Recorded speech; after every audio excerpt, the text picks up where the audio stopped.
Tools required: large adjustable wrench, 18mm spanner, and 3/32 Allen key. Holding the valve body, undo the retaining nut with spanner. Unlock the handle from the valve stem.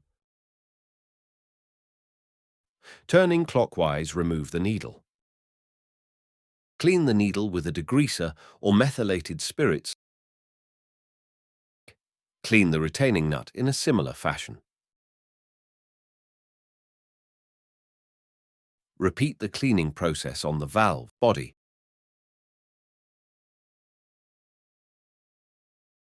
Lightly grease all parts that are in contact with one another.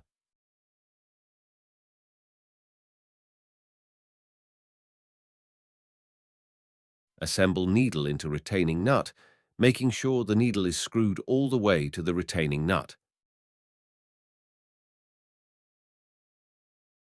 Align handle screw with flat surface on stem and secure it tightly.